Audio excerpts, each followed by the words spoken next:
Bonjour et merci de nous rejoindre pour ce point d'actualité sur le fonds Edmond de Rothschild de Signature Financial Bonds. Et ce point, nous le faisons tout de suite avec son gérant Julien de Saussure. Julien, bonjour. Bonjour. Vous allez bien? Très bien, merci.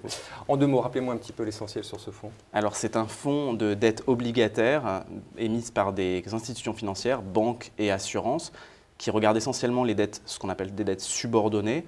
C'est un fonds essentiellement européen, mais qui ne s'interdit pas de la diversification géographique sur d'autres juridictions. C'est un fonds gros qui fait 850 millions d'euros d'actifs sous gestion actuelle, ce qui en fait un des principaux intervenants sur ce segment.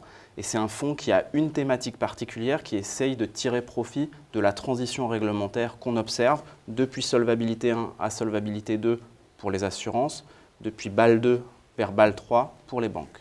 Est-ce qu'aujourd'hui, en vous écoutant, j'ai l'impression que c'est le principal driver, ça? C'est effectivement la transition entre BAL 2 et BAL 3. Cette transition réglementaire, pour nous, elle crée énormément d'opportunités. C'est-à-dire, expliquez-moi, parce que je comprends pas. Le premier point, c'est que la leçon qu'on a tirée de la crise, c'est que les émetteurs devaient renforcer leur solvabilité.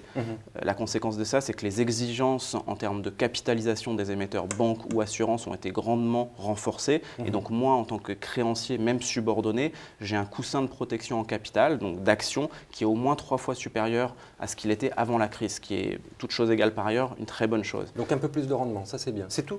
Non, le deuxième point, c'est aussi qu'il y a une dynamique technique très particulière qui se crée sur la classe d'actifs, qui est que le cahier des charges qui rendait des titres éligibles en tant que capital a été modifié, a été durci, et ça a comme conséquence que tout un tas de titres qui avaient été émis pour optimiser Solvabilité 1 ou BAL 2 ne seront plus éligibles. La conséquence de ça, c'est qu'il faut que les émetteurs recyclent ces titres, ce qui dans l'essentiel des cas est très bénéfique pour nous en tant que porteurs. Ça veut dire quoi? Plus de liquidité? Ça veut dire que, sans rentrer dans des termes techniques, la plupart de ces titres ont des options de rappel au gré de l'émetteur.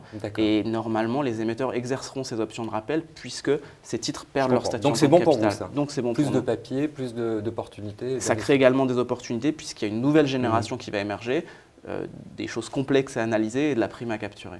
Très bien. Aujourd'hui, des taux bas, c'est quand même un problème pour vous, non?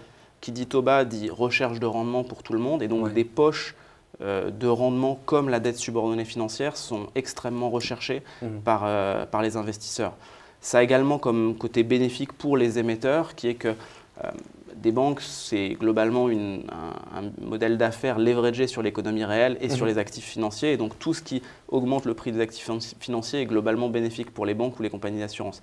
Maintenant, à moyen terme, c'est évident que le défi des taux bas, c'est un énorme challenge pour les émetteurs financiers.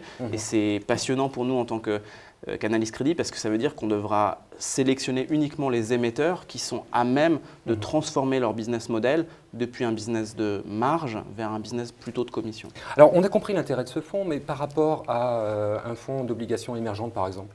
Effectivement, les spécificités qu'on essaye de mettre en avant sur ce fonds, c'est d'un côté, d'une part, c'est une brique pure sur de la dette financière, donc un seul secteur. C'est un secteur par ailleurs qui est extrêmement bien diversifié et sur lequel, après le processus de la revue des qualités d'actifs l'année dernière, on a une extrême visibilité sur les différentes expositions. Quand même des boîtes plus connues que les... Il y a le deuxième point, effectivement, c'est ça, c'est qu'on a un portefeuille qui est relativement concentré.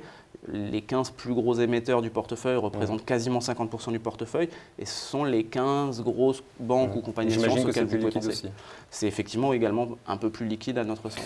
Très honnêtement, les taux bas, même si on l'a bien compris, votre fonds a un réel intérêt, c'est pas trop tard là? Je pense que le premier point, c'est que les taux vont rester bas pour relativement longtemps. Ça ne veut pas dire pour autant qu'on va agressivement allonger la duration du fonds. Ce qu'on essaye d'offrir, c'est réellement de la rémunération du risque de subordination de ces instruments. Il reste pour nous énormément de chemin à faire. On a communiqué un potentiel pour la classe d'actifs de 6% au début de l'année. On est quasiment à 3% assez rapidement. Le rendement actuariel du fonds est autour de 4%. Alors c'est évident que les perspectives de gain en capital sont peut-être plus modestes que ce qu'elles ont été dans les autres années, mais il y a encore du coupon très intéressant, un niveau très intéressant à capturer. En vous écoutant, j'ai quand même l'impression qu'il y a pas mal de potentiel. En tout cas, on vous le souhaite. Merci. Julien, merci beaucoup. Merci.